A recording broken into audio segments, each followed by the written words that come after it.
The sound came first, not a shout, not a command, not the noise that fills a parade ground on a Tuesday morning in West Texas when the sun has already committed to making the day difficult.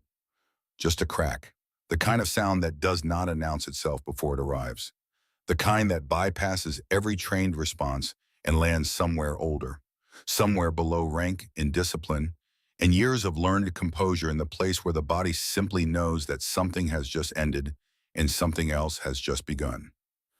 282 soldiers were standing in formation that morning at Fort Kavanaugh. 282 men and women who had been trained to hold their positions under pressure, who had been taught that stillness was discipline and discipline was survival. Not one of them moved, not one of them breathed, because what they had just witnessed in the red West Texas dirt had not happened in the United States Army in 40 years. This is the story of how it came to that moment. It did not begin that morning and it did not end there. It began in the long accumulation of silence that fills a place when good people decide that keeping the peace is easier than telling the truth. And it ended in a courtroom in Washington, D.C., where the truth finally ran out of places to hide. But the center of it, the beating heart of all of it, was a 32-year-old Army captain named Nora Calloway. Before you understand what she did, you have to understand who she was. She arrived at Fort Kavanaugh on a Thursday in late October, when the desert was trying to decide whether it was still summer or finally ready to let go. The heat had dropped from punishing to merely uncomfortable, and the sky was the kind of blue that looks painted too clean to be real, too wide to fully take in.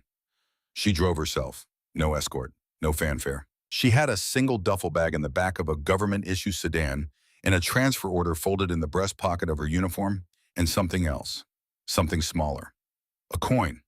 It was a Marine Corps Challenge coin passed between service members as a gesture of respect and belonging, worn smooth on one face from years of handling. On the other side, barely legible now from the friction of 1,000 quiet moments, 4 words were engraved in capital letters.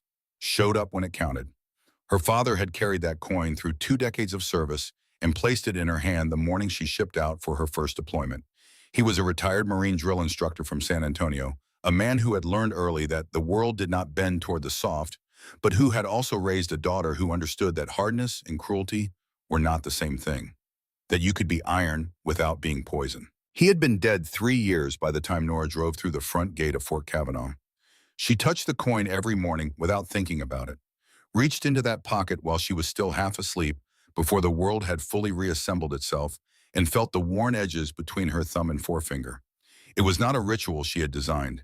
It had simply become the first gesture of every day, the way some people reach for coffee or check a phone. A small acknowledgement that the day had started and she intended to do something worth doing with it. She carried it into Fort Kavanaugh and said nothing about it to anyone. That was Nora Calloway. She was 32 years old, which sounds young until you examine what those 32 years had actually contained. 3 combat tours, 1 in Iraq and 2 in Afghanistan. A Purple Heart for a wound she never described to anyone and never used to justify anything. Commendations for field leadership that filled a page and a half of her service record. A reputation among the soldiers who had served under her as someone you followed not because you had to, but because you genuinely believed that where she was going was somewhere worth going. She had trained in Krav Maga since she was 16 years old. Not because she wanted to fight, because her mother, a schoolteacher who had watched the world carefully for decades, had told her that a woman who understands her own body is a woman nobody can fully control. She had taken that seriously.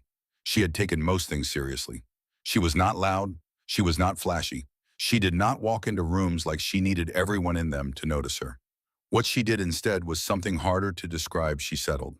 She arrived somewhere and the air in that place seemed to rearrange itself slightly, the way a well-placed piece of furniture changes the whole balance of a room. Experienced sergeants who had served for 20 years would find themselves standing a little straighter when she entered, not from fear, from something older than fear, something closer to recognition. She had chosen Fort Kavanaugh. That was the part people would later find difficult to understand when everything that happened there became a matter of public record. Nobody had assigned her to this base. Nobody had transferred her here against her will. She had requested Fort Kavanaugh, specifically had pushed the paperwork through over the objections of an assignment officer who told her there were easier postings, available postings, with better facilities and cleaner politics, and commanding officers who were less likely to be a problem. She had heard the warning clearly and ignored it completely. Fort Kavanaugh was known in certain circles as the hardest assignment in the Western Division. The base was old, underfunded in the ways that mattered, and overstaffed in the ways that didn't. The training schedules were grueling in the way that separates the people who talked about service from the people who actually understood it. And it had Colonel Raymond Strickland. She had heard about him before she arrived in the way that word travels through the military. Quietly, selectively. The kind of information that never makes it into an official file, but lives in the conversations that happen at the edges of mess halls, in the spaces between shifts, in the careful pauses before and after someone says a name. She had listened to all of it, filed it away, and come anyway. Because Nora Calloway did not run from difficult things. She ran toward them. That was perhaps the single most important fact about her, and it was the fact that Colonel Raymond Strickland would fundamentally fail to understand until it was far too late for that understanding to do him any good. Raymond Strickland had been commanding Fort Kavanaugh for 6 years. He was 57 years old, a Gulf War veteran, decorated enough that his service record looked impressive to anyone who didn't know how to read between the lines of such things. He had the jaw of a man who had decided early in life that physical intimidation was a leadership strategy, and the eyes of a man who had spent decades cataloging weakness in the people around him, saving it for the moment when it might be useful. His boots were never dusty. Even in a windstorm that coated everything within a quarter mile in fine red grit, Strickland's boots were polished to a mirror finish. Some men thought this was a sign of discipline. Others, those who had served under him long enough to know the difference, understood it as something else. A man concerned with the appearance of perfection is not the same as a man actually striving for it. He had run Fort Kavanaugh the way certain men run certain places, as though the institution existed to serve him rather than the other way around. Orders were not discussed, concerns were not raised. The chain of command was a mechanism for delivering his instructions downward, not for channeling the legitimate needs of his soldiers upward. The base operated smoothly in the way that places operate smoothly when people are afraid to report problems, which is to say it operated smoothly on the surface and badly everywhere else. He had been spoken of in those careful edge-of-the-mess hall conversations as a man with friends in the right places, which was another way of saying that complaints about him had a tendency to disappear, and that the people who made those complaints had a tendency to find themselves reassigned or counseled or quietly made to understand that their memory of events was perhaps less reliable than they had initially believed. 3 women had served as commissioned officers at Fort Kavanaugh and requested transfers before their tours were complete in the 4 years before Nora's arrival. All 3 transfer files carried the same notation in the reason column. Personal. Nora knew about those 3 women before she unpacked her bag. She knew, and she came anyway. The first meeting between Nora Calloway and Raymond Strickland lasted less than 4 minutes.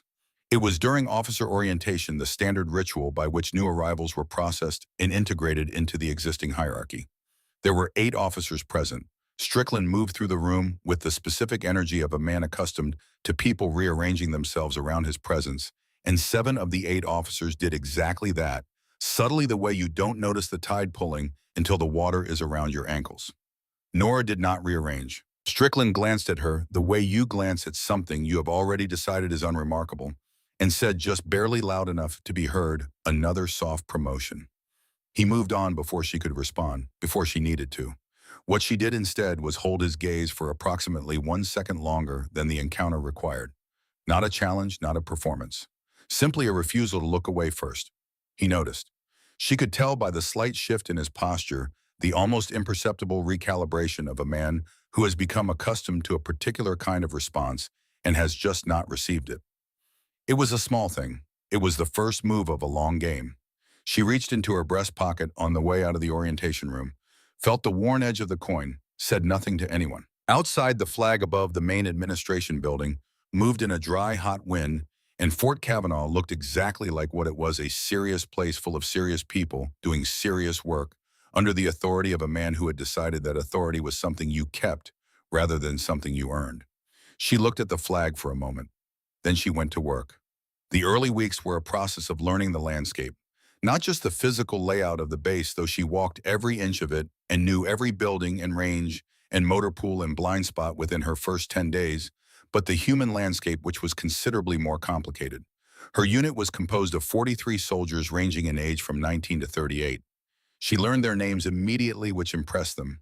She learned their specific strengths and limitations within the first week, which impressed them more. And she did something that no commander they had previously served under at Fort Kavanaugh had done. She ran with them. Not alongside them in the symbolic sense of a commander who shows up for the first 10 minutes of a drill to demonstrate solidarity and then retreats to the observation area. She ran with them in the literal sense at the front of the formation on good days somewhere in the middle, on hard ones, and at the back when someone was struggling and needed a presence beside them more than they needed to see someone pulling ahead. She did not explain this choice. She did not make a speech about what it meant or what she expected in return. She simply showed up in running gear at 0530 every morning and took her place in the line. Within 2 weeks, her unit was finishing first in every timed drill. Strickland watched this from a distance, which was also a choice. The choice of a man who has not yet decided exactly how to handle something that doesn't fit the pattern he's accustomed to. He was patient in the way that predators are patient, which has nothing to do with peace and everything to do with waiting for the right angle. The angle came in small increments.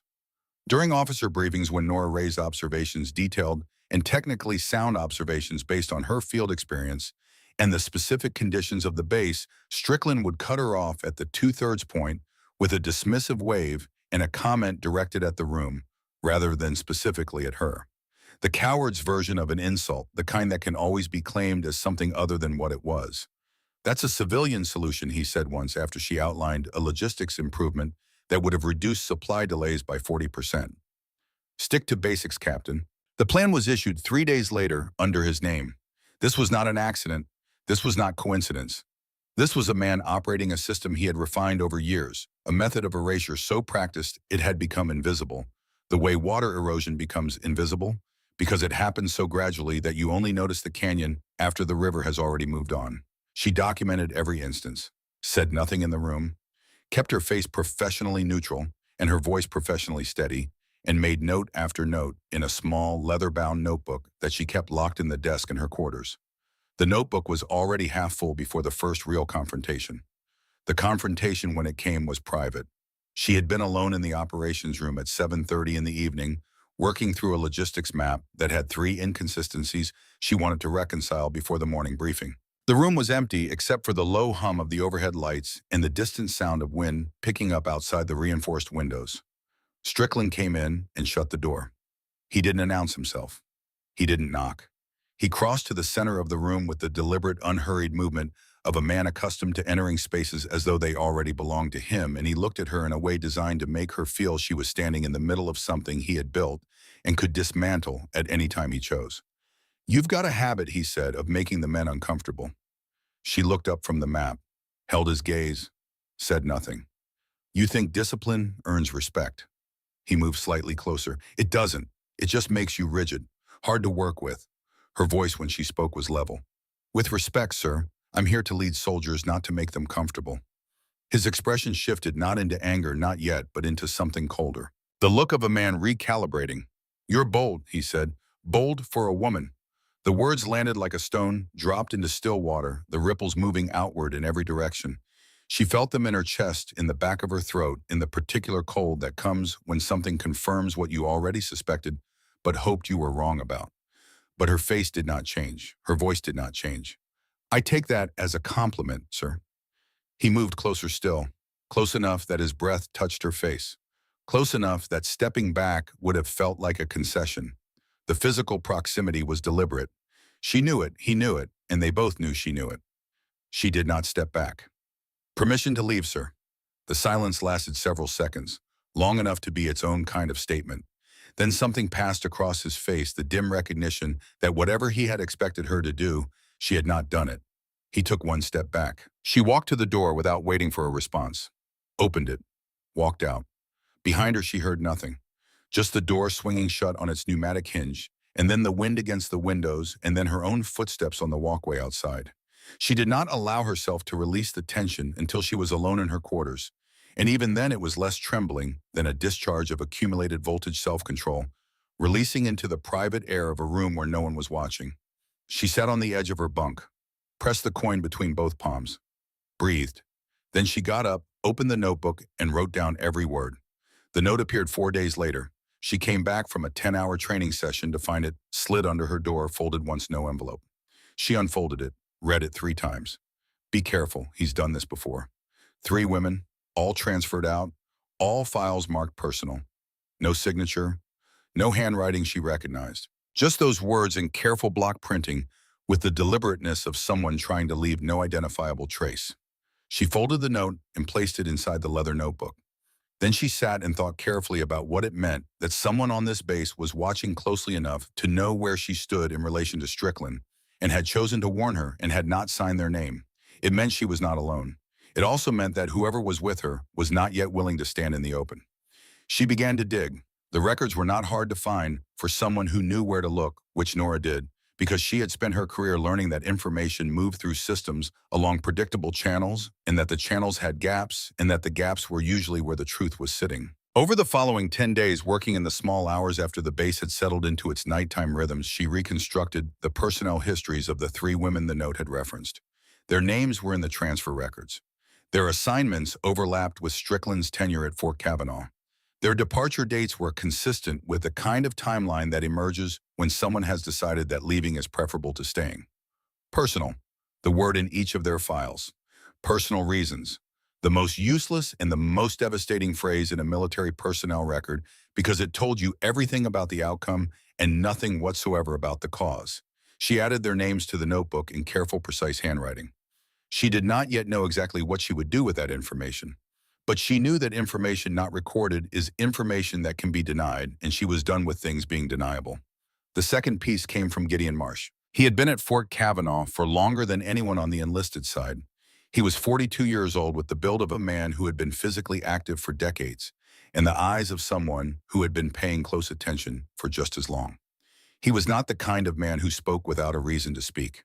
He found her one evening at the motor pool alone, with a maintenance report an hour after most of the base had gone to dinner. He said nothing for a long moment after sitting down across from her. Then he placed something on the table between them. It was small, smaller than she expected. A listening device, the kind used in counterintelligence work, the kind that was absolutely not supposed to be deployed against an officer of the United States Army on a domestic base. "Rear drawer of your desk in ops," he said, "behind the hanging files." She looked at it, then at him, then back at it. The implications assembled themselves in her mind with the cold efficiency of tactical analysis. This was not harassment in the conventional sense. This was not a man losing his temper or abusing the social dynamics of a hierarchy. This was a man running an operation, building a file, waiting for her to say something in private off the record in the unguarded moments that everyone has and everyone needs that could be used against her. "How long has it been there?" "Don't know exactly. Found it this evening when I went in to pull the supply invoices." He paused. "Thought you should know before anyone else did." She nodded once. "Anyone else see this?" "No." She took the device, placed it in her pocket. "Thank you, Sergeant." He stood to leave, then stopped. There was a quality to the stillness in him that told her he had something more to say and was measuring the cost of saying it. "3 years ago," he said, finally, not looking at her but at the motor pool floor, "I filed a formal complaint against the colonel." He paused. "It was gone in 48 hours. 2 days after that, a lieutenant colonel I'd never met sat me down and told me that my recollection of events was sometimes affected by stress." He said the last phrase with a precision that told her he had memorized it. He said it twice, then he offered me a transfer. She said nothing, waiting. "I didn't take the transfer. I figured I'd served long enough to know how to keep my head down." He finally looked at her. "I'm not sure that was the right call anymore." "What was the complaint about?" "A female lieutenant, 24 years old. 3 weeks after I filed, she requested a transfer. Personal reasons." He let the pause do the work. "She's teaching high school in Ohio now." Nora held his gaze. "Who made the complaint disappear?" "That," Marsh said quietly, "is the question, isn't it?" He walked back toward the barracks. She sat alone in the motor pool with a listening device in her pocket and the names of 3 women in her notebook and the knowledge that somewhere above Strickland, in this chain of command, someone had decided that the truth was less valuable than the quiet. She stood up, straightened her uniform, walked back out into the night. The sky was dark and enormous and indifferent the way skies over West Texas are indifferent, not cold, just vast, too wide to concern itself with the particular dramas of any one base on any one evening. Somewhere across the compound, the flag cable tapped against its pole in irregular rhythm, the same sound it made every night, patient and unchanged. She did not know exactly when the reckoning would come, but she had spent enough time reading terrain to know that the ground between where she stood and where it waited was shorter than it had been yesterday. She opened the notebook. Added Marsh's account in careful dated handwriting, added the word complaint, the word disappeared, the word Ohio, and the age of the lieutenant. Then she went to sleep. The campaign, because that was what it was, intensified in the second week of November. Not loudly. That was the particular sophistication of it, the element that made it difficult to confront directly the way you cannot confront smoke with your hands. Strickland did not raise his voice. He did not issue explicit orders designed to undermine her. He did not do anything that could be pointed to in isolation and named for what it was. What he did instead was work the system the way a mechanic works an engine, applying pressure at specific points, easing off at others, creating friction in the places where friction would cause the most damage, without producing the kind of obvious breakdown that requires explanation. The supply requisitions for Nora's unit began arriving late. Not dramatically late, nothing that would trigger an automatic review, but consistently late in the way that consistent lateness eventually grinds the edge off even the sharpest operational capability. 2 training simulations scheduled for weeks were canceled without explanation, 48 hours before they were set to run. A request Nora had submitted for 2 of her corporals to be considered for promotion. Both of them qualified, both of them deserving, came back denied with a single line of administrative language that said nothing and meant everything. These were not accidents. She knew it. Marsh knew it. The soldiers in her unit who were not naive, who had been at Fort Kavanaugh long enough to understand the difference between institutional failure and institutional intention, knew it too. But knowing something and being able to prove it are 2 different countries, and the distance between them is often where justice goes to die. The most corrosive element was the bypass. Strickland began appearing among her soldiers directly. Not in the course of normal base operations, not in the legitimate exercise of his command authority, but in the specific pointed way of a man who is sending a message. He would stop a corporal on the walkway and ask questions about a training exercise. He would walk through the motor pool during a maintenance rotation and issue directions that countermanded what Nora had already communicated. He would address her unit in the field as though she were not standing 20 feet away, as though the chain of command were a line he could step over when he found it inconvenient. Each instance, taken individually, could be explained as a commanding officer maintaining close contact with the enlisted ranks. Taken together over the course of 2.5 weeks, they formed a pattern as clear and deliberate as footprints in wet concrete.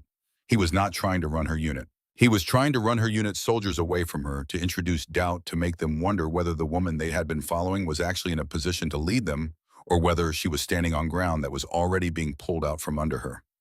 It was a method as old as armies themselves, the erosion of a commander's authority, not through any single dramatic act, but through the slow, patient accumulation of small demonstrations that the person above them had decided she did not matter. She held her unit together through the simplest possible means. She showed up every day, at every drill, in every briefing, in the motor pool at night, reviewing reports that could have waited until morning. She showed up. She made no speeches about loyalty or about the difficulty of their situation. She simply continued to be exactly what she had always been, with the same consistency, the same precision, the same absolute refusal to let the pressure she was absorbing become visible in any way that would transfer it to the people under her command. Private Colton Dyer, 19 years old and barely 4 months out of basic training, came to her one evening with the earnest, awkward courage of someone who has never done the thing he is currently doing, but has decided to do it anyway. "Ma'am," he said, standing at the door to her office with his cover in his hands, "the guys are talking about what's happening with the colonel." He paused, trying to find the right words and settling for the honest ones instead. "They're worried about you." She looked at him for a moment. He was young in the specific way that 19 looks young when you have been in combat, the smoothness of a face that has not yet been weathered by the particular education that comes from being in places where the worst things happen. He reminded her of every young soldier she had ever stood beside in a field where the stakes were real and irreversible. Tell them to keep their heads down and their work sharp. That's all they need to worry about. He nodded, started to turn. "Dyer." He stopped. "What are they saying exactly?" He thought about it. "They're saying he's not going to stop until you're gone, that it's what he does." He held her gaze with the steadiness of someone surprised by his own ability to do it. "And they're saying they don't want you to be gone." She nodded once. "Understood. That'll be all."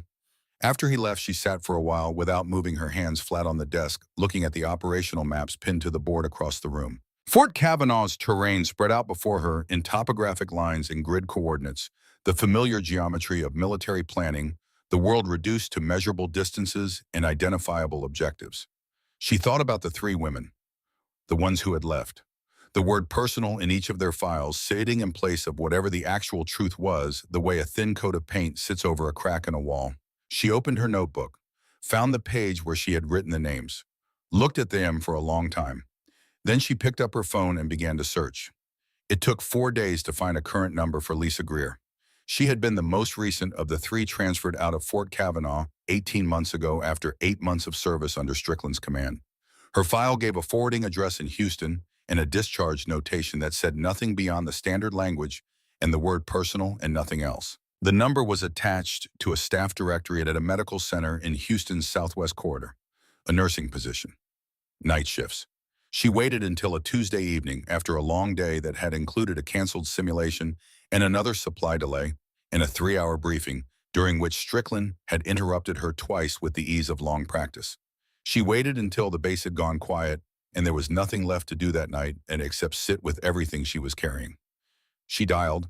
The phone rang 4 times. Then a woman's voice, careful and a little tired in the way of someone who has just come off a long shift or is about to start one. Hello? Ms. Greer, my name is Nora Calloway. I'm a captain at Fort Kavanaugh. I'm sorry to call without warning. I wouldn't do it if I didn't think it mattered. The silence on the other end was immediate and complete, not the silence of someone who hasn't heard. The silence of someone who has heard too much and needs a moment to decide what to do with it. I'm not looking to involve you in anything official, Nora said. I'm not recording this call. I just need to understand something about what happened to you there. Another long silence. Then Lisa Greer said quietly, "How did you find me?" "Your hospital directory. It's public." A sound on the other end that might have been a breath or might have been something smaller and harder to name. "Are you in trouble?" Lisa asked. "I'm in the same situation you were in," Nora said. "I'm trying to understand what I'm dealing with." The silence that followed had texture to it, the quality of a person sorting through a large collection of things they have kept in a particular order for a particular reason and are now being asked to disturb. "He's a precise man," Lisa said finally. "That's the word I always come back to. Precise. He doesn't lose his temper in front of people. He doesn't shout. He just makes you feel like you're disappearing. Like every day you're a little less there and he's engineering that deliberately and there's nothing you can do about it because there's nothing specific enough to point to." She paused. "And then there are the moments when you're alone with him and the precise, careful version of him goes somewhere else and what you see instead is what's actually underneath it." "I know," Nora said. "I should have stayed." The words came quickly, too quickly, like something that had been waiting close to the surface for a long time. "I told myself it wasn't worth the fight, that I was protecting myself. But every day since I left, I've wondered what would have happened if I had just not moved my hand away in time." The phrase landed in the silence of Nora's quarters and stayed there. Not moved my hand away in time. She understood exactly what it meant. She understood it in her chest and in the back of her throat, and in the particular cold that comes when someone else's words name something you have been carrying without language for it. She did not say she was sorry. She did not offer comfort in the easy, hollow way that comfort becomes hollow when the wound is real. She sat with it, the weight of what Lisa Greer had just said, the weight of 18 months of a life redirected, of a career interrupted, of a woman who had wanted something and had been made to believe that wanting it was the problem. "Lisa," she said, "I'm not going to let it happen again." Another silence. "They'll try to bury it," Lisa said. "I know. They have resources. He has people, higher up." "I know that too. What are you going to do?" Nora looked at the challenge coin sitting on the desk in front of her, the worn face, the 4 words on the back that she did not need to see to read. "I'm going to stay," she said. She heard something on the other end that she thought at first might be static. Then she recognized it as the sound of someone trying very hard not to cry in a way that makes crying feel like a defeat and failing slightly. They talked for another 20 minutes. Not about strategy or documentation or the specific mechanics of what Nora was planning.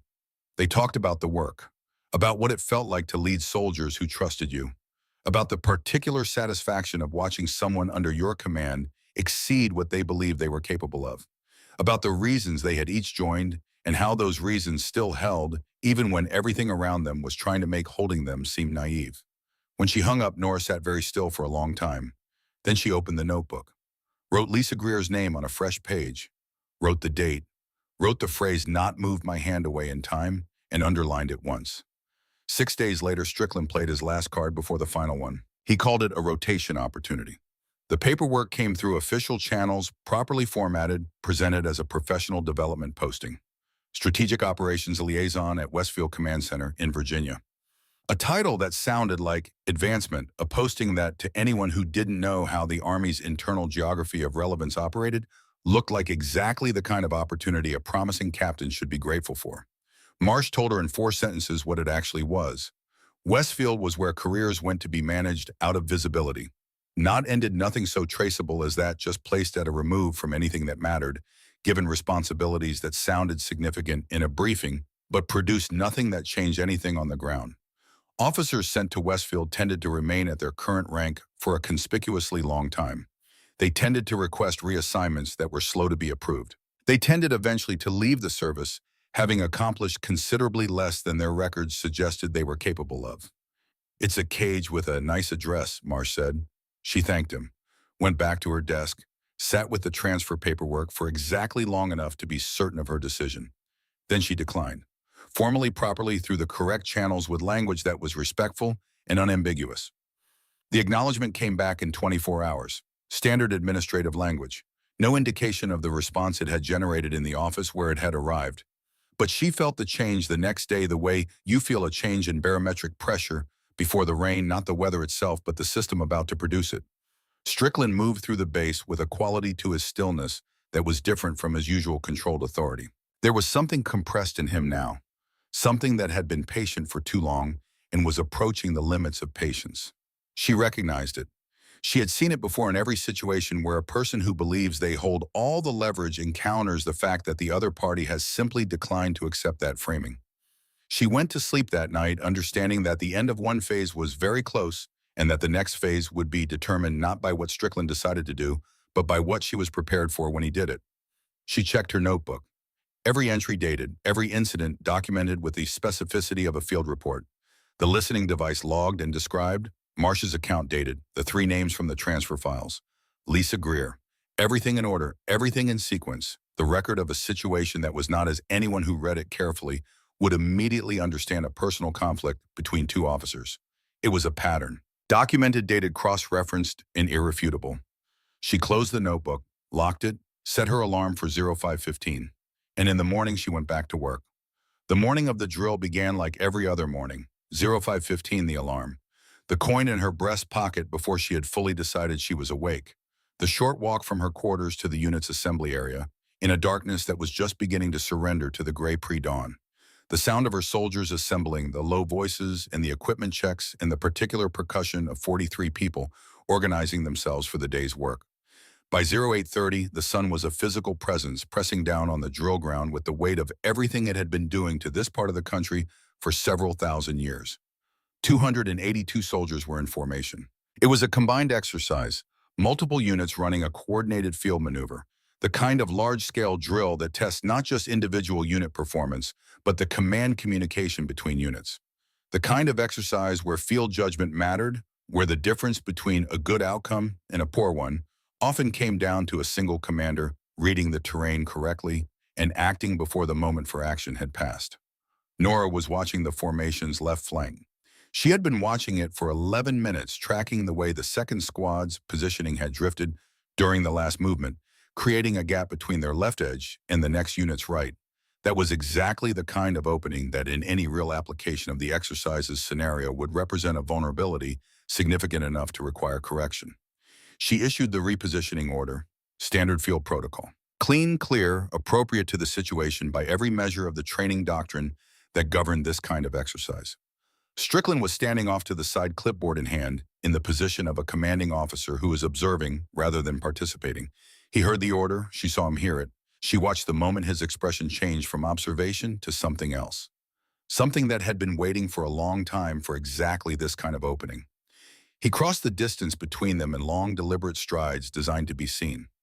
When he spoke, he did not use the controlled, moderate volume of a commanding officer addressing a specific individual. He used the volume of a man who wants 282 people to hear exactly what he is saying. "Captain Calloway, His voice carried across the entire drill ground, flat and hard. Who authorized you to override my formation? 282 heads turned. She did not hesitate, did not step back, did not lower her voice. Field protocol, sir. I identified a vulnerability in the left flank and repositioned per standard doctrine. He was already moving toward her, crossing the remaining distance with the momentum of someone who has made a decision about where this is going. That is not your call to make. Sir, the gap between second squad and don't. The word was not a correction. It was a wall. He closed the final distance and stood inside the threshold of what protocol defined as acceptable proximity, inside the line that every military code of conduct draws between authority and threat, inside the space that was hers and had no business being his. Don't lecture me on doctrine, Captain. Don't you dare. His face was several inches from hers. The sun was behind him, full and merciless. 282 soldiers were absolutely still. She stood her ground, held his gaze, said nothing more because there was nothing more to say. This was not a conversation and had not been a conversation for some time, and the only words that remained to be spoken here were not going to come from her. His jaw tightened, his shoulder moved first. The specific shift of weight that precedes a particular kind of arm movement. His hand came up. It rose slowly enough that everyone on that field could see it happening. Slowly enough that no one could afterward claim confusion about what it was. A hand raised by a colonel in the United States Army in front of his entire assembled command, aimed at a captain who had not raised a voice or a hand or anything other than her eyes. 282 soldiers watched it rise. The air on the Fort Kavanaugh drill ground in that moment had a quality that none of the people present would be able to fully describe afterward, though many would try. It was not fear exactly, though fear was part of it. It was the feeling of standing at the edge of something that cannot be taken back, the particular frozen instant before an irreversible thing happens, when every person present understands simultaneously that what they are witnessing will be part of them for the rest of their lives. Nora saw it coming. She had been seeing it coming for longer than this morning. Every morning with the coin in her pocket, every entry in the notebook, every deliberate choice to stay when staying was harder than going. Every conversation with Marsh, every sleepless hour, every quiet moment when she had sat alone with the weight of what she knew and what it was going to cost to act on it. She had not trained in Krav Maga for 16 years because she planned to use it. She had trained because her mother had told her that a woman who understands her own body is a woman nobody can fully control. She had trained because the world had corners in it that rewarded preparation and punished the lack of it, and she had never been willing to be unprepared. His shoulder drove forward, his arm followed.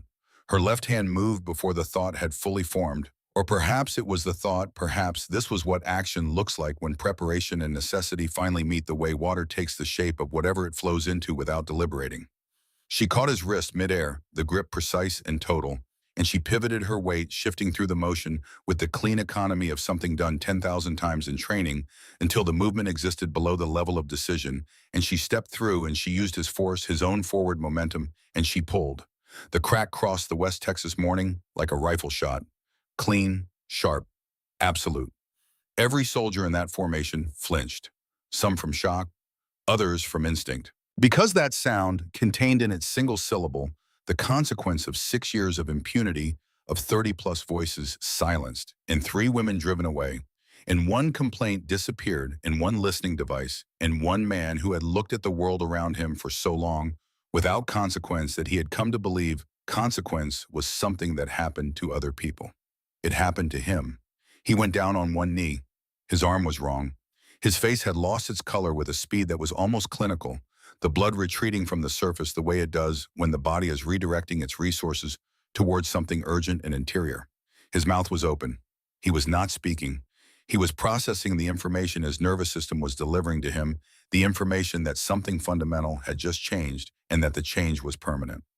Nora released his wrist, straightened, looked at him once from the height of her standing position to his kneeling one, without cruelty and without satisfaction and without any of the things that expression might have been expected to contain, because this had never been about those things. You will never raise your hand to me again. Her voice carried. It was not loud. It carried anyway, the way certain voices carry, the way truth carries when it has finally found the room it was always meant to fill. 282 soldiers did not move. In the middle of the formation, Private Colton Dyer had his phone out. He had not planned to take it out. He had not made a decision. He had watched the hand rise, and something in him, the same thing that makes 19-year-olds run toward burning buildings and pull strangers out of water and do the reckless, unreasonable, brave things that people twice their age have talked themselves out of, had moved without consulting the part of his brain that calculates risk. 3 angles. Full footage. Strickland's hand visible and rising. Nora's position unchanged until the moment it had to change.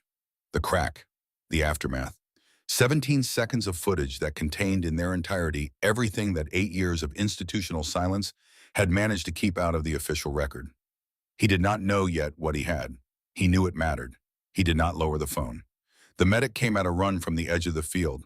From the second-story observation tower, Major Elaine Whitmore and 2 junior officers stood at the window with expressions that contained several emotions layered on top of each other. None of them simple, all of them indelible.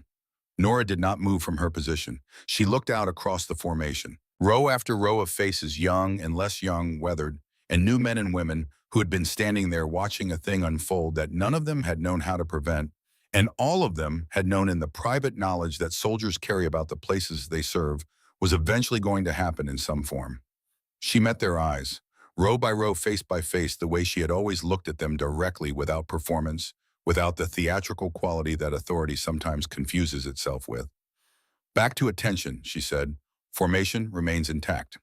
They obeyed, not because of rank, not because of regulation, because of 16 years of a coin worn smooth in a breast pocket, the 3 women whose names were written in red ink in a locked notebook, the phone call to Houston, and the particular quality of a person who has decided with complete and irrevocable clarity that today is the day they show up.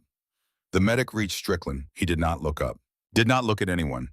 His jaw was tight, his eyes fixed on something in the middle distance that was not the Fort Kavanaugh drill ground, but somewhere much further away, the long reckoning that begins when a man who has believed himself untouchable encounters the evidence that he was wrong. The West Texas flag moved in the dry November wind. The morning was not over. The hard part had not yet begun, but the silence had. The silence that comes not from fear, but from realization. The silence that precedes everything changing. The silence that, once broken, does not come back. It had broken. The medic's radio call went out at 0914. By 0940, the drill ground had been cleared. By 10:15, Colonel Warren Stills had landed at Fort Kavanaugh on a transport from the Regional Command Center with a legal team, a recording unit, and the expression of a man who has been handed a situation considerably larger than the briefing he received on the way in. Nora was in an administrative room in the medical wing by 10:30, not under arrest, not in handcuffs. Officially, she was on administrative reassignment pending inquiry, the Army's way of placing a person in a holding pattern, while the institution decided what it thought about what had just happened.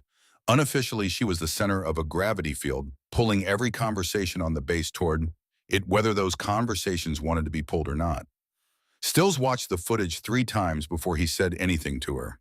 He was a methodical man, the kind who processed information in a specific sequence and did not allow the sequence to be rushed. She respected that quality, even as she understood that the methodical processing of information was not always the same as the pursuit of truth. Sometimes it was the management of it. She sat across from him in the sterile room and waited while he watched the 17 seconds from 3 angles, his expression neutral in the trained way of a man who has learned to keep his reactions unreadable before he chooses to reveal them. "Colonel Strickland's arm," he said finally, setting down the tablet. "You fractured the radius." "He raised his hand to strike me," she said, "in front of 282 soldiers. The footage confirms the arm movement. It also confirms your response." He tapped the tablet once. "What it doesn't tell me is why you didn't de-escalate." "I did de-escalate," she said. "I stopped the assault before it landed with minimum necessary force and no further action." He looked at her steadily. "You acted physically against a superior officer. That's a serious matter regardless of the context." "He attempted to strike me. That is also a serious matter regardless of context." The truth between them occupied the room like a third presence. He let it sit for a moment, then leaned back in his chair with the slight shift of a man recalibrating his approach. "I expected this to be simpler," he said. "Based on the initial report I was given, I expected to come here and document a use of force incident between 2 officers who had a personnel dispute." He paused. "But my inbox this morning did contain 41 messages before I landed, statements, from officers and enlisted personnel at this base." He looked at her carefully. They all reference Colonel Strickland's history. They use words like pattern and years and afraid. She said nothing. This is not an isolated incident, he said. No, she agreed. It is not. He was quiet for a moment that stretched long enough to become something deliberate. There will be formal hearings, Captain. Before that happens, I want you to know something. He paused, and the pause had weight. What you did out there this morning, and I mean the documentation I've already been told exists the decision to stay when you were given every opportunity to leave, that is not nothing. It is in fact the opposite of nothing. She did not respond to that. She did not need to. You'll remain on administrative status while the investigation develops, he said, standing. Is there anything you need? She thought about it for exactly 1 second. The notebook in my quarters, locked desk top right drawer. I'd like it kept in secure evidence rather than general storage. He wrote something down. Anything else? No, sir. She stood. Thank you. Outside, the Fort Kavanaugh afternoon had reached its peak temperature. She walked back toward her quarters through the particular quiet of a base that is processing something, the quiet that is not peace but rather the held breath before a collective exhale. Soldiers she passed looked at her with expressions she had no simple word for. Not judgment, not fear. Something older and less categorized, the look that passes between people who have watched a thing happen that they will still be thinking about when they are very old and most other things have faded.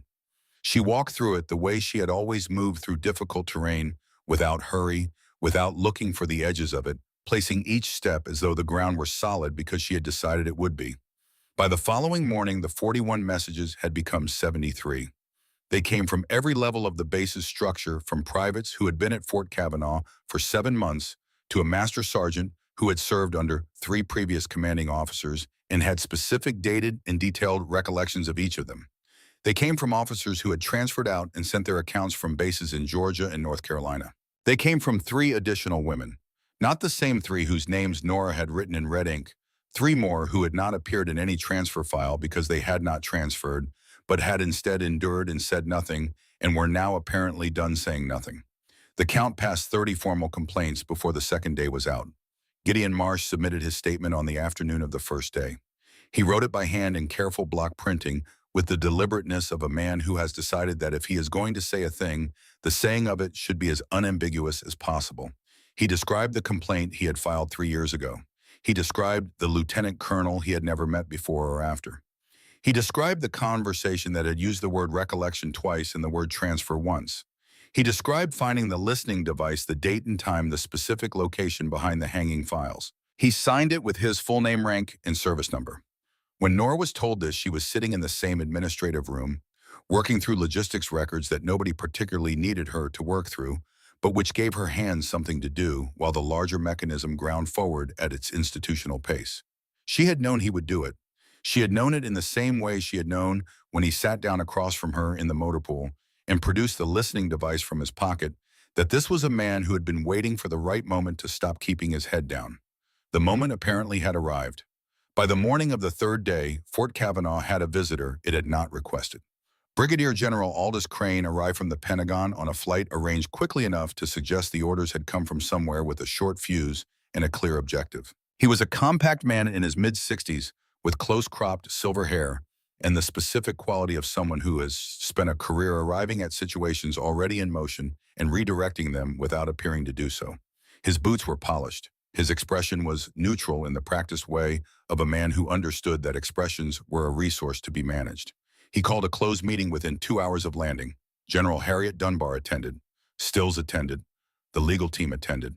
Nora did not because she had not been invited, but Whitmore was in the building and told her afterward in precise and unsentimental language what had been said. Crane wanted the story managed. That was the word he used several times in several variations. Managed. Contained. Framed in terms that emphasized the isolated nature of the incident rather than the systemic pattern the statements were outlining. He had spoken of optics of institutional reputation of coverage already appearing in veteran networks that would spread further if the Army did not get in front of it. He had suggested without suggesting that a transfer for Captain Calloway to a prominent posting might serve everyone's interests while the formal proceedings ran their course quietly. General Dunbar had let him finish. Then she said in the even tone of someone who has been doing this long enough to no longer require volume for emphasis that the footage from the Fort Kavanaugh drill ground had been viewed by 41 people before Crane's plane had landed, and that the 63 statements in the active file represented a documented pattern spanning 8 years, and that managing a story and managing the truth were two different operations, and that the Army was presently in possession of only one of them. Crane had left the meeting without further comment. His car was back at the airfield within the hour. Nora received this account sitting in the administrative room. She set down her pen, looked at the wall for a moment. It was not that she was surprised. She had never been truly surprised by the instinct of institutions to protect their own surfaces. She had understood since the motor pool conversation with Marsh that the weight above Strickland was part of the problem, that impunity at his level did not grow in a vacuum, that it required a particular kind of institutional atmosphere in which the people above him had found it consistently more convenient to look away than to look clearly. What she was certain. Certain that Crane's departure meant the containment strategy had failed, and that the next movement in this would be forward rather than sideways. Certain that 63 statements in 17 seconds of footage and a listening device logged in a locked notebook did not leave the institution many directions to move, except the one it should have moved in 8 years ago. She picked up her pen, made a note. Then she closed the file and sat with the specific quiet of someone who is done waiting. On the evening of the fourth day, Strickland's legal defense advisor, flown in from Washington at a speed that confirmed without additional investigation that Strickland did in fact have people in places where people could be useful, made contact with a first lieutenant on the witness list. The conversation took place in the parking area adjacent to the base commissary at a time when the lot was not empty but was not crowded, the specific calculation of someone who understands that witnesses are necessary but attention is not. The lieutenant's name was Barrett Hale.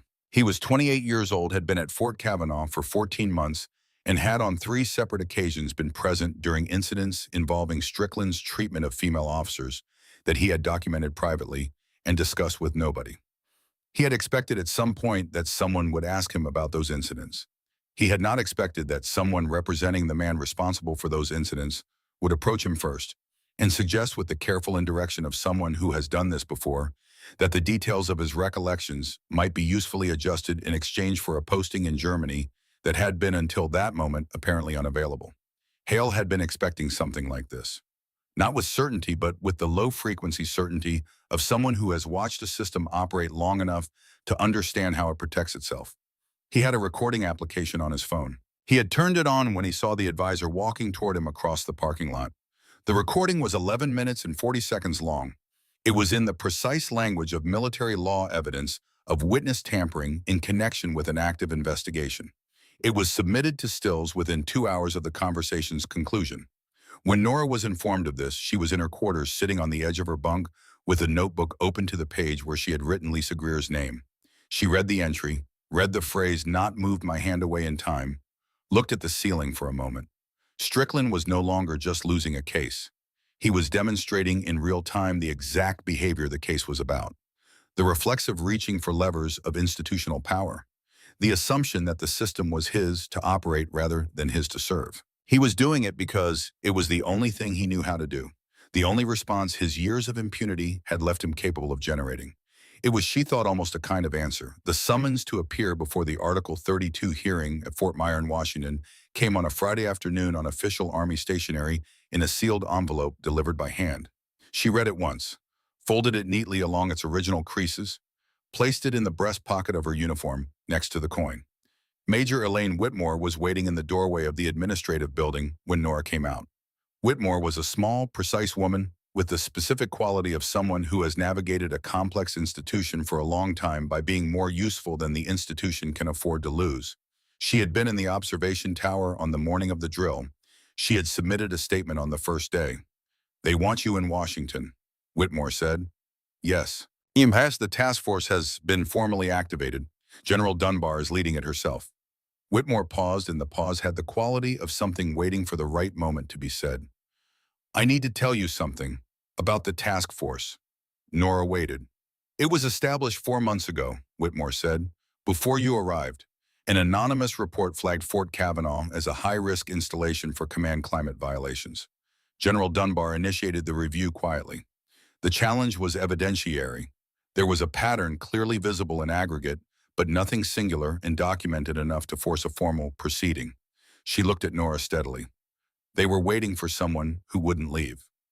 The information arranged itself in Nora's mind with the efficiency of tactical analysis. The task force had existed. The investigation had been building. The institution had known at some level, at some altitude of its structure, that Fort Kavanaugh had a problem it had not yet found the mechanism to resolve. She had been the mechanism, not unknowingly. She had known what she was walking into, or had known enough of it to understand that her presence there was going to produce a confrontation. But the specific shape of what she had been walking into was larger than she had understood, and the role she had played in it was both more and less than she had imagined. She had not started the investigation, but she was the thing it had been waiting for, the moment when the pattern became undeniable, when the accumulation of documented evidence met the kind of public, irrefutable, three-camera angle incident that could not be managed into silence. Nobody else could have done that in precisely that way. The task force could have waited another year and not gotten what Colton Dyer's phone had captured in 17 seconds, because what his phone had captured was not just a use of force incident. It was the character of a man visible and documented for the first time in the full light of day. "I see," she said. "I thought you should know the full picture," Whitmore said, before Washington. "Thank you." Nora started to move past her, then stopped. "The three women, the ones in the transfer files. Has anyone located them?" "Two of them. We're working on the third. Lisa Greer, she's in Houston, night shifts at a medical center on the southwest side." She met Whitmore's eyes. "She should be offered the chance to submit a statement, if she wants to. No pressure in either direction." Whitmore nodded and wrote something down. Nora walked out and didn't look back. The courtroom at Fort Myer was nothing like a field and everything like one. The oak-paneled walls and formal dress uniforms and the rows of reporters' seats were the surface of it, the institution presenting its most composed face to the public proceeding it had not sought and could not now avoid. Underneath that surface was something raw, the specific tension of a place where truth is the objective, and all parties understand that the truth once established on the record cannot be unestablished. The presiding judge advocate was a silver-haired colonel named Aldrich, who had the manner of a man who had been doing this for decades and had no remaining patience for theater. He ran the proceedings with a precision that left no room for extended performances, and his overrulings were delivered in a tone that made it clear he had already considered and rejected every argument that preceded them. Strickland sat at the defense table in his dress blues, his right arm in a structured cast, his chest stacked with the accumulated decorations of a career that was depending on how the next several days went, either the context for what had happened or the casualty of it. He looked straight ahead. He did not look at Nora when she entered. She did not look at him either. Not because she was avoiding it, but because he was no longer the focal point. He was the subject of the proceeding. She was a witness. Those were different roles, and she understood the difference with the clarity of someone who has spent weeks thinking very precisely about what each word means. She was called to the stand on the second morning. She took the oath in a clear, steady voice and sat down and looked at the panel, 7 officers ranging in rank from major to brigadier general, the specific composition required by the UCMJ for a proceeding at this level. She had spent 2 weeks preparing for this moment, not rehearsing answers, but understanding exactly what the moment required of her, which was not performance or persuasion, but precision. The prosecutor walked her through the chronology. She answered each question with the accuracy of someone who has documented every relevant event in a notebook with dates and specific language because she had. Her answers were neither embellished nor minimized. They were exact. When the prosecutor reached the morning of the drill, Nora walked the panel through it with the sequential clarity she brought to every operational briefing she had ever delivered. The formation, the left flank, the gap, the order, Strickland's approach, the proximity, the arm movement, the response. 17 seconds. Then the prosecutor asked her to speak to the larger pattern. She was quiet for a moment, not because she was uncertain of what to say, but because she wanted to say it correctly. Wanted the language to be as precise as the documentation wanted every word to go into the record in the exact form it deserved. Colonel Strickland, as she said, did not simply abuse his authority. He built a system around it. He identified which people in his command were likely to resist a report, and he removed them before they could do either. He embedded the assumption of his own impunity so deeply into the culture of Fort Kavanaugh that soldiers who served there for years normalized what they were witnessing. They filed it under the category of things that are simply true about the world they were working in. The room was very quiet. 3 women transferred out of Fort Kavanaugh citing personal reasons. I have spoken with one of them. Her account is in the evidence file. The word personal in her transfer record is the single least accurate word in any Army document I have reviewed in my career. She paused. Colonel Strickland didn't just abuse his power. He taught an entire base how to look away. And it worked. For 8 years it worked. A sound moved through the room that was not quite audible, more a shift in the quality of the air, the collective response of people who have heard something said plainly that they have been thinking about in complicated ways for a long time. The morning of the drill, she continued, I did not act out of anger. I did not act out of retaliation. I acted because a superior officer raised his hand to strike me in front of 282 soldiers, and I had 16 years of training in the legal right to prevent that from happening, and I used both. She looked at the panel steadily. I would do it again. The defense attorney objected. The judge overruled before the objection was complete. She remained on the stand for 4 hours across 2 days. The cross-examination attempted several angles: the argument that she had been insubordinate throughout her time at Fort Kavanaugh, the suggestion that the repositioning order had been an act of deliberate provocation, the implication that her account of the listening device was unverifiable. She answered each with the patience of someone who has the documentation to support every statement they are making and is not particularly concerned about the direction of the argument. The listening device had been submitted as physical evidence. Marcia's statement was in the record. Barrett Hale's recording of the witness tampering conversation had been admitted after a 2-hour argument that the defense counsel had not won. The 17 seconds of footage had been viewed by every member of the panel so many times that several of them had stopped visibly reacting to it, which was its own kind of testimony. Strickland testified on the 4th day. He wore his composure the way he wore his dress blues, as armor, as presentation, as the careful maintenance of a surface that had always been more important to him than whatever it was covering. He called Nora a disruption. He called her account of their interactions exaggerated. He said the events of the drill morning had been misconstrued, that his arm movement had not been what it appeared, that no officer of proper bearing would raise a hand to a subordinate under any circumstances. The courtroom did not lean toward him when he spoke. It leaned away with the subtle but unmistakable body language of people who have already seen the evidence and are now watching a man try to talk around something that does not have a way around it. The footage was not subject to interpretation. The 60-plus statements were not subject to interpretation.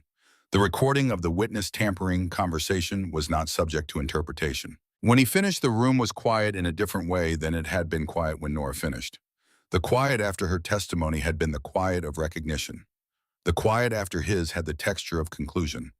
The panel deliberated for 3 hours and 50 minutes. When they returned, the room had the quality of a space that has been holding its breath for a specific length of time and is now prepared to exhale. The judge advocate read the verdict without preamble and without the particular solemnity that proceedings sometimes manufacture to substitute for the weight that facts carry when they are real enough. Raymond Strickland was found guilty on both charges: conduct unbecoming of an officer and a gentleman, abuse of command authority under the Uniform Code of Military Justice. He was stripped of command, reduced in grade to the rank of captain, dishonorably discharged from the United States Army, effective immediately upon conclusion of the sentencing phase, referred to federal civilian court on charges of assault and harassment to be prosecuted separately. He received the verdict the way he had received everything that had not gone the way he expected, in silence, with the specific frozen quality of a man whose system of understanding the world has just been voided. He did not speak. He did not look at anyone. His lawyer placed a hand briefly on his arm, and he moved away from it. Nora sat and did not cheer and did not cry and did not perform any version of the emotions she was experiencing, because the emotions she was experiencing were not performance-ready. They were the complex, layered, imprecise feelings of a person who has been carrying something heavy for a long time and has just set it down and is discovering that the muscles have memory and don't immediately know what to do with the absence of weight. She sat very still and breathed. Once fully the way you breathe when something that has been pressing against your chest for a long time has finally moved. She thought of her father, not of the coin specifically, not of the object itself, but of the morning he had pressed it into her hand, the matter-of-fact way he had done it, as though the significance of the gesture was too real to require ceremony. He had not said goodbye. He had handed her the coin and said what he said, and then gone back inside the house to do whatever he had planned to do with the rest of his morning, because that was how he treated the things that mattered most, as facts, not performances. She thought of the lieutenant in Ohio teaching high school, probably between classes at this hour. She thought of every name in the notebook, written in careful dated handwriting, by someone who had decided that the record would exist whether the institution wanted it to or not. She straightened her jacket, stood. She was back at Fort Kavanaugh within the week, not slipping back, not arriving quietly in the hope that the base had moved on. She arrived in a government sedan on a Monday morning when the sky was doing what it did in November, moving between bright and overcast in the way of a season not yet committed to itself, and General Harriet Dunbar was standing at the gate. Dunbar was a tall woman who had spent 4 decades acquiring the specific authority that comes not from rank alone, but from the accumulation of decisions made correctly in circumstances where the correct decision was also the harder one. She had the manner of someone who does not use more words than the situation requires. Your father would have recognized what you did out there. She had not met Nora's father. She could not have known him. But she had read the service record, and she had read the notebook which had been returned to Nora after the proceedings with every page intact, and she understood apparently the specific nature of what had been at the center of it all. Not ambition, not grievance, not ideology, just a coin worn smooth in a breast pocket and a commitment so old it had become structural. Nora accepted the words the way her father would have accepted them, without performance, without deflection. Thank you, General. They walked to the parade ground together. 300 soldiers were in formation. It was a clear morning, the flag moving steadily in a west wind that had enough edge to it to remind you that December was close. The formation was crisp, not the performed crispness of a ceremony being observed from above, but the genuine crispness of soldiers who have chosen to be present in a specific way. She recognized faces. Marsh in the middle rank, standing with the straight-back stillness of a man who has finished something he started 3 years ago and is standing in the space that act has opened up in him. Colton Dyer in the third row, his face younger than she remembered, and more certain at the same time, the combination that happens when a person has done something that exceeded their own estimate of themselves and has not yet entirely processed it. He caught her eye and looked away quickly, not from embarrassment, but from the specific self-consciousness of 19 in the presence of its own better moments. General Dunbar read from the citation in the formal language of official recognition. It mentioned extraordinary moral courage and physical discipline and unwavering service to the principles of justice and equality. It mentioned the Secretary of the Army. It mentioned the words that ended with promotion. She pinned the silver oak leaf cluster to Nora's chest. The sound that came from the formation was not the controlled response of soldiers performing approval at an official ceremony. It was the uncontrolled sound of people responding to something they have witnessed and want to acknowledge, the sound of an exhale that has been building for months, finding its release, and it moved across the Fort Kavanaugh morning with the naturalness of the wind already moving through it. Marsh saluted. His face held something she had not seen on it before, not happiness exactly, because happiness was too simple a word for what was in it. Relief was closer. The specific relief of a man who filed a complaint 3 years ago and watched it disappear and kept his head down and came to believe that the choice he had made to stay quiet was permanent, who has just discovered that it was not the final chapter of the story, but only one of its harder passages. She returned the salute with precision and without hurry. He nodded once, the nod that contains more than the gesture it is encoded in. Dyer, when her eyes found him again, was looking at the ground. She did not try to catch his eye a second time. He had done what he had done without anyone asking him to, and without knowing what it would mean, on the same raw instinct that makes people reach toward the thing that is falling. She did not want to make a moment of it. She wanted to let it be what it was, the act of a 19-year-old kid who had not looked away when looking away would have been so much easier. That was enough. That was more than enough. That night, in her new quarters in the officer's wing that looked out over the western edge of the base toward the flat, dark horizon of the Texas desert, she sat on the edge of the bed with the notebook in her lap. She read it from the beginning. The first entry, dated from her second week at Fort Kavanaugh, described the briefing where Strickland had cut her off and reissued her logistics plan under his name 3 days later. The entry was factual, dry, stripped of anything but the observable record. She read it and thought about the person who had written it, the person who had known sitting in that briefing room that something was building and had decided that the building of it would not go undocumented. She read through the listening device, through Marsh, through the 3 transfer files and the names in red ink, through the phone call to Houston. Not moved my hand away in time. She sat with her that for a while. Then she turned to the last written page. Read the final entry, a clinical description of the events of that morning and their immediate aftermath. The last sentence read, Strickland transported to medical wing. Investigation initiated. 62 statements pending as of this writing. She turned to the next page. Blank. The clean white of a page that has not yet been used, waiting without opinion for whatever comes next. She found a pen in the nightstand, uncapped it, held it over the page. She thought about what it meant that she was here, that the notebook existed, that 62 statements had been filed and 3 women had been found, and a 19-year-old from nowhere had pointed his phone at the truth and not moved. She thought about the task force now active across 6 bases, the policy recommendations already in draft form, the third-party reporting structures, and the early intervention protocols, and the anonymous escalation routes that would bypass the local chain of command for the first time in the history of this institution's attempt to police itself. She thought about how none of it was enough, and all of it was something, and the difference between those two conditions was the space in which the work continued. She pressed the pen to the page. Never again. She looked at the words for a moment, then she capped the pen and closed the notebook and set it on the nightstand.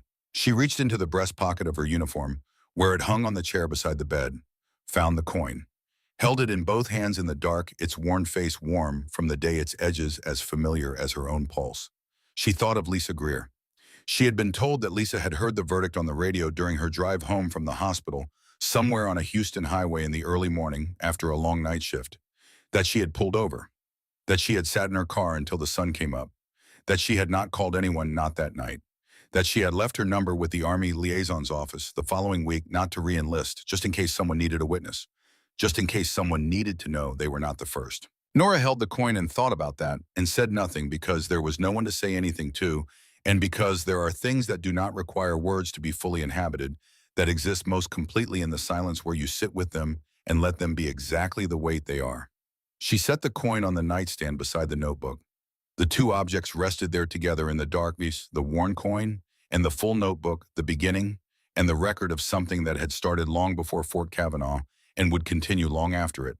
Two objects that would mean nothing to anyone who found them out of context, and everything to anyone who knew the story they had traveled through together. She turned off the light. Outside, the flag cable tapped its irregular rhythm against the metal pole somewhere across the base. The same sound it had been making since the night she arrived, unchanged and patient. The percussion of a place continuing to be itself through everything that happens inside it. In the morning, she would be a major.